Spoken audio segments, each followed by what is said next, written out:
আসসালামু আলাইকুম, সবাইকে সুস্বাগত। আমি আজ মোটরসাইকেল নিয়ে বের হয়েছি মহালছড়ি থেকে বান্দরবন যাওয়ার উদ্দেশ্যে। আমার প্লেন ছেড়ে যিনি আছেন তিনি এই ভিডিওগুলো ধারণ করেছেন। তার নাম বললে নাকি চাকরি থাকবে না, তাই এই মুহূর্তে নাম বলছি না। আমরা আজ রাঙামাটির মানিকছড়ি, গাগরা, লিচুবাগান ফেরি পার হয়ে বান্দরবন পৌঁছাবো ইনশাল্লাহ। যাত্রাপথের কিছু সুন্দর মুহূর্ত আপনাদের কাছে শেয়ার করার চেষ্টা করব। এখন আমি যাচ্ছি মহলছড়ি থেকে মানিকছড়ির দিকে। চারপাশে পাহাড়ি রাস্তা, সবুজ গাছপালা, সত্যি মন ভরে যায়। যারা বাইক ভ্রমণ করেন তারা জানেন পাহাড়ি রাস্তা রোমাঞ্চকর। নীল আকাশ, সাদা মেঘ, পাহাড়ি সরু রাস্তা, পাহাড় ধসে ভেঙে যাওয়া রাস্তার মেরামতের কাজ চলছে। পাহাড়ের সুমিষ্টি আনারস বাগান।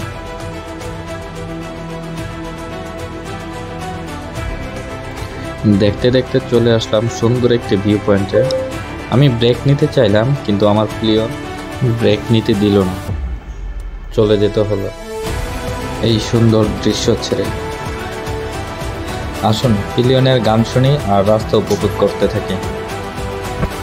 গানে গানে যদি আমার মনের কথা তোমার মনের কাছে পৌঁছে যায়, হতে পারে এই খোলা আকাশে আকাশে পাশাপাশি বসতে চাই।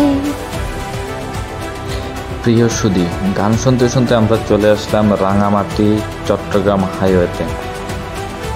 রাঙামাটি চট্টগ্রাম হাইওয়ের এই জায়গাটি আমার কাছে অসম্ভব সুন্দর লাগে। উঁচু পাহাড় আর আঁকাবাঁকা রাস্তা, অন্যরকম এক ফিল। আজ রাতে আমরা বান্দরবন মেঘবাড়ি রিসোর্টে থাকব। আগামীকাল সকালে বান্দরবন থেকে রাজস্থলীর উদ্দেশ্যে রওনা দেব ইনশাল্লাহ। রাজস্থলী থেকে রাজস্থলী সীমান্ত সড়ক হয়ে ফারোয়া জিগজ্যাগ পর্যন্ত যাওয়ার চেষ্টা করব, যদি আমরা পারমিশন নিতে পারি। যতদূর জানি এই সীমান্ত সড়কটি এখনও সবার জন্য উন্মুক্ত করে দেয়নি বাংলাদেশ সেনাবাহিনী।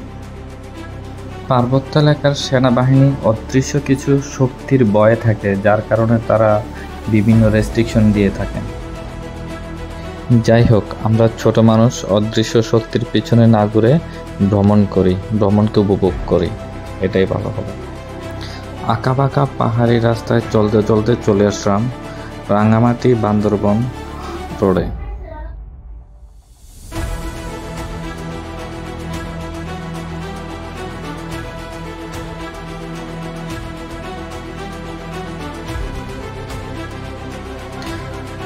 পাহাড়ের নিচে এই গ্রামটার নাম জানি না, তবে দেখতে ভয়ঙ্কর সুন্দর লাগতেছে।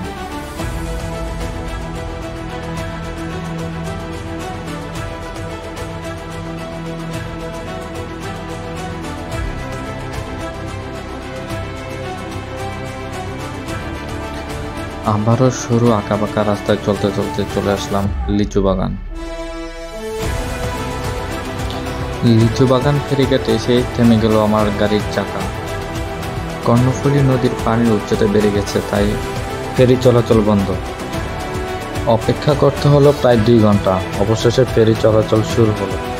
দীর্ঘ অপেক্ষার পর উঠতে পারলাম ফেরিতে।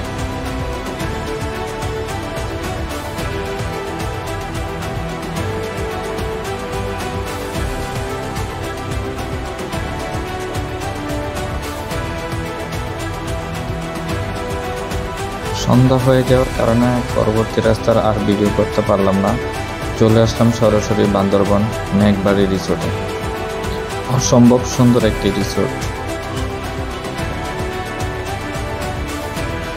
রুম থেকে মেঘ আর পাহাড়ের দৃশ্য উপভোগ করা যায়।